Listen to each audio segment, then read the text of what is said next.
Hello everybody and welcome to another episode of In the Driver's Seat with dubizzle. Welcome back to the hub. It's been a while, shall we say. It actually has been a while. We've done some amazing things here, but we're back again with a special guest. Maha is here with us today. Hi. And she's very special because of everyone that we've had here so far, she's the only one that's worked with UNICEF, or still works with UNICEF, which we'll get to later on. But before we do that, let's quiz her on car knowledge. Oh. No, Okay. It's okay. We'll keep that for later. This is your first time coming down to the hub. Thank you so much for coming down. What do you think of the place? I love it. I love the cars. I'm planning to, test drive one and maybe never return it again. Okay, that's okay. Just remember to give us your Emirates ID so we can keep that as well and never return that too. I forgot about that. Okay. It's not going to work then. My plan will not work. Which car are you interested in test driving? Is it the one behind us? This one, I picked this one and I fell in love with it the moment I went inside. What drew your attention to this? Honestly, the red interior Okay. and the convertible on. You can't just resist the convertible car, and the black color and the structure. It's just really beautiful. Especially gorgeous. this time of year, actually, the weather is really cool outside. Yeah. It looks like it's going to rain. It probably won't, but that's what the sky does here. It teases So us all the beautiful. time. Yeah. And And this I is the love perfect it. This is the perfect car to drive around in the rain. Yeah, depends on which kind of rain. I mean, this kind of rain, yeah. Yeah, because you've got the roof down, and it's probably Yes. so one of the guys, the photographers was telling me before as well, he's got a convertible, and he's been driving around, enjoying the weather, and he got stuck in, I wonder if he's actually going to let me tell a story, but you know what, it doesn't matter, I'm going to say it anyway, I'm just not going to mention any names. So he was driving here to work, and it started to rain, and it was, these small little bits, these small showers, and rain here is usually very short. Yeah. It's like 5-10 minutes, sometimes like that. But sometimes you think maybe it's going to go on for a bit longer, maybe it's going to take some time to start being heavy and, really coming down. He was really unfortunate. It started to rain quite heavily while he was driving. Oh. He had to pull over to the side of the road. Oh. And because he has an older spec car, obviously it's a manual roof. So it took him a fair bit of time to do it. Wow. And guess what happened when he closed the roof? What? Did he drown? It stopped raining. Honestly, I see myself in this situation a lot. I feel like this is something that would happen to me. But I'm so sorry for whoever went through this. Don't get a convertible car. Just look at them, but don't get them. That's true. Convertibles are great for a couple of months of the year here because the weather is absolutely fantastic from December 31st to January 3rd most of the time. No, like December 1st. To November 21st, because November 21st is my birthday. Okay, so from November 21st, when it's her birthday, When it's my birthday. to April 14th, when it's my birthday. Oh, wow. But then it gets really hot during April for some reason. It always does. But I've seen rain in May, so it's entirely possible. Yeah, by the way, I've seen rain in June. Yeah, see? It rains randomly in this country. Randomly. Actually, wait, it And rained... it's like perfect beach weather for almost like all of the year. It rained last year in July, I think. Yeah. At least in Fujairah. And I was random, very wasn't it? shocked. I was very scared. I was like, that's it. The world is over. So you've come down here to the hub for the first time. And, well, I've talked a lot about everything that's happened and everything that we do here. Mm-hmm. What's your favorite thing so far, besides the cars? Okay, my favorite thing about this place is the fact that you can come in, pick a car, get it inspected, and know exactly what's happening with it without getting scammed, because this is a problem, without getting confused. And because I'm someone who has absolutely zero experience with cars, and I'm not very proud of that, but it's the way that, I was raised. Like, we were always, especially for us girls here, we were raised that whenever there is a problem with any car, you just give it to your dad, your brother, your cousin, your uncle, your whatever.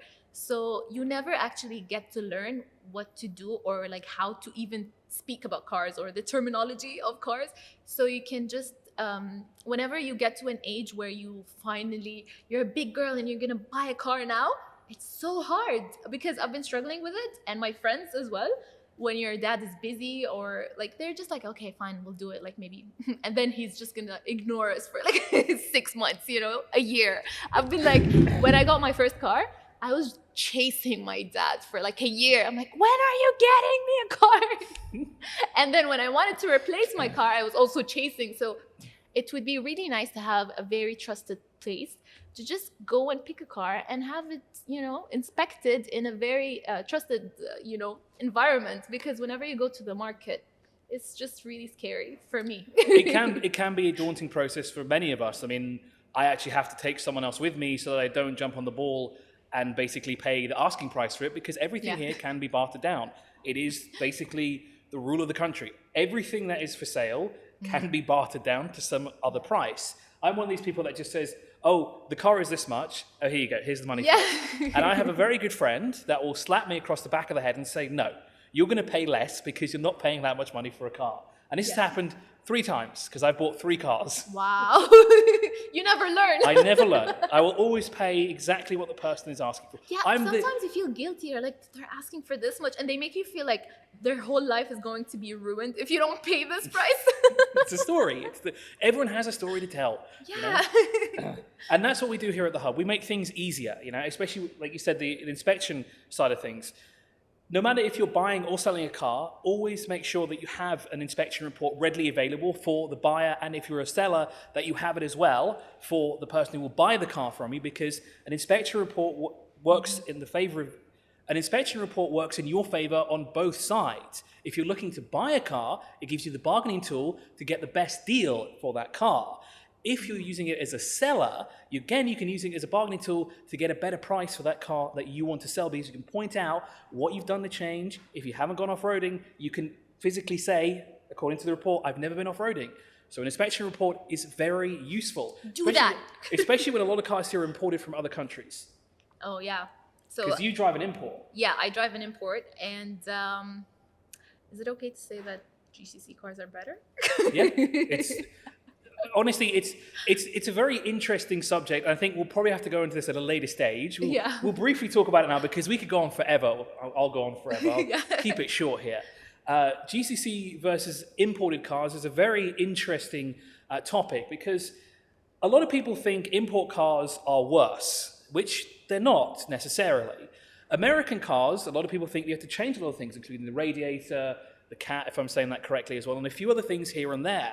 But that's technically not true, because places like Arizona, Nevada, and other parts of the US do get as hot, if not hotter than here, and they have dry heat as well, which can be worse for the car. Yeah. So sometimes it's not all bad, but again, if you're buying any car, an inspection is something you definitely need.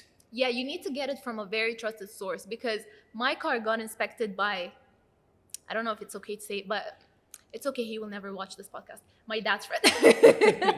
Share it with her dad's friend straight away. Please don't.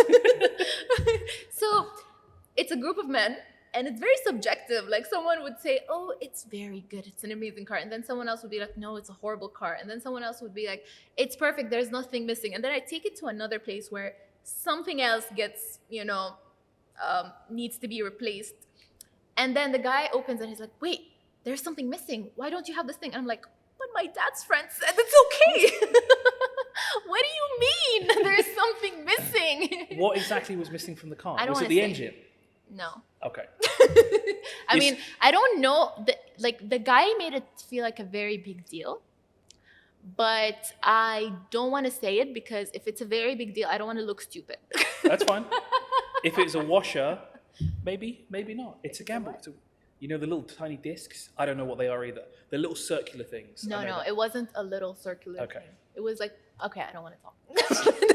I don't want to say it. We'll go into this at another stage at some point. But the real reason I wanted to talk to you is about UNICEF, because you make some incredibly funny content online. There's no doubt about that. Thank you. And what really interests a lot of us when we watch your content is that you're a brand ambassador for UNICEF. And you're probably one of the only few people that do that here.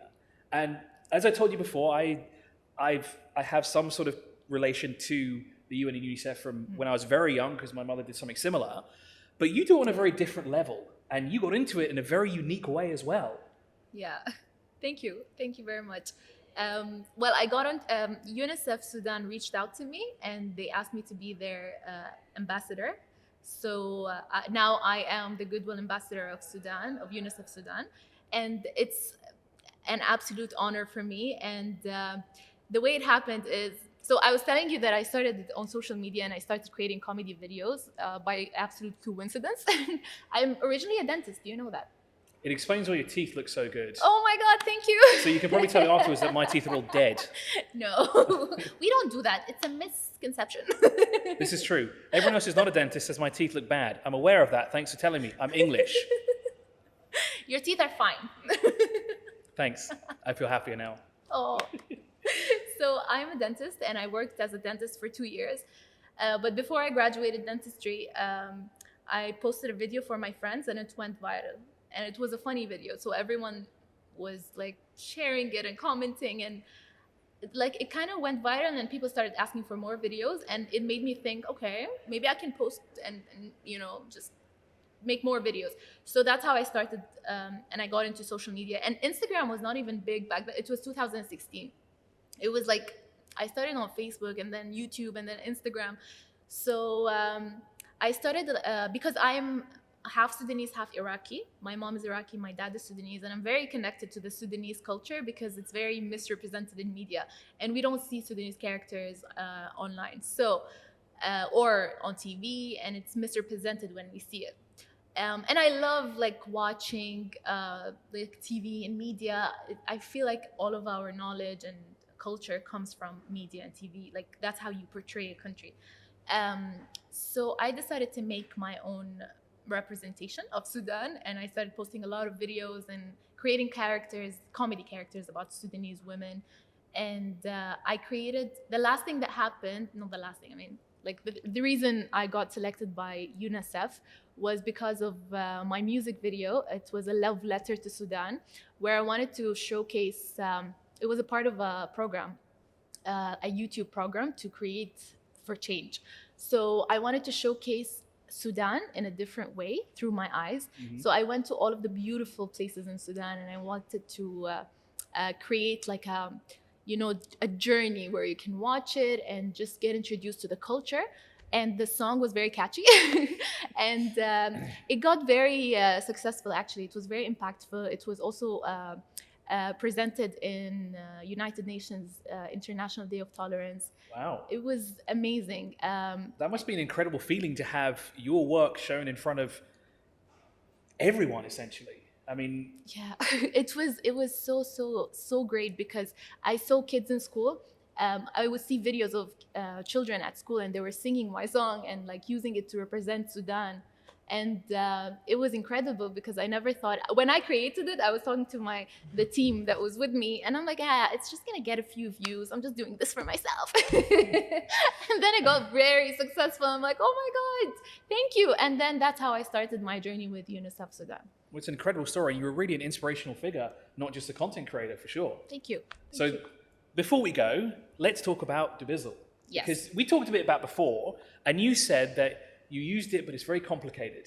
Now, I understand what you mean as well. For me, it's very complicated as well, because I look at cars and they get sold and I get upset. That's complicated for me. They shouldn't be sold. I should be the one buying them, but I've got no space in my garage. But you were saying it's a bit complicated. Where's the complication coming from? Is it because there's so much available? Yeah. I mean, it's not complicated. It's actually pretty easy because everything is right there for you, but it's overwhelming.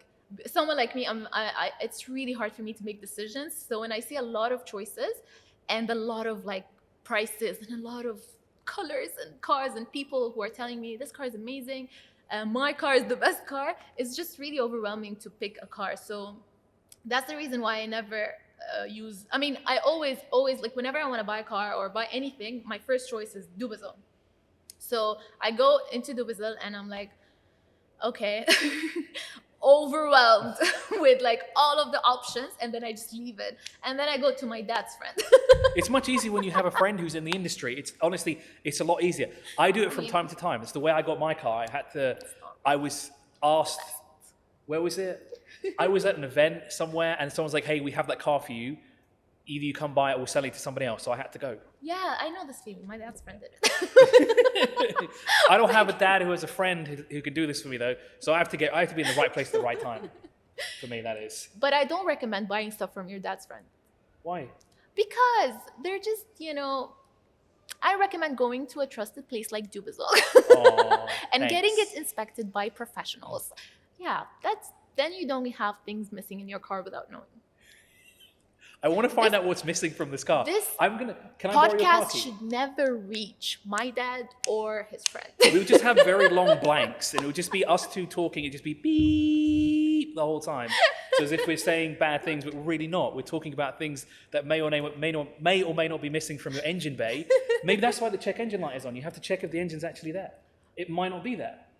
No. The engine is there, but Okay. it needs to be checked. What about the other emojis? all the time? I mean, this engine is very demanding. What other Why? It's attention seeking. What other emojis do you have on the dashboard? Do you have the one of the lamp? Lamp? Yeah. So when the genie comes out, it hasn't given you that emoji yet? No. Okay. I have the exclamation mark. Okay. So that's just telling you that you need to punctuate more. What? Yeah. Oh. You need to start, being a bit louder, aggressively talking to people. I have another emoji that is I have the check engine, I have the exclamation, but they're very occasional. So one pops up, then disappears, and then another one comes up. Okay. And I have like a message as well, and it's always there. So it's like the Emoji Movie, but better. Yeah, but I don't want to say what the message is as well. Okay. Because We'll maybe have it's a a look big after the deal. I want to have a look afterwards. Oh my God, are you gonna get into my car? Am I allowed to? I mean, you are. Honestly, I will- want to see. I want to see what's wrong with this car. I'm probably not the best person to ask, but I'll do a solid. I will, for 5 minutes, you can have the key for this one, and I'll have the key for your one for 5 minutes. Okay. All right, sounds good. That sounds good. And that's a wrap for this episode of In the Driver's Seat with dubizzle. I hope you enjoyed and can't wait to see you soon. Now, I'm going to go check out a very nice Lexus. Bye-bye. Bye. Thank you for having me.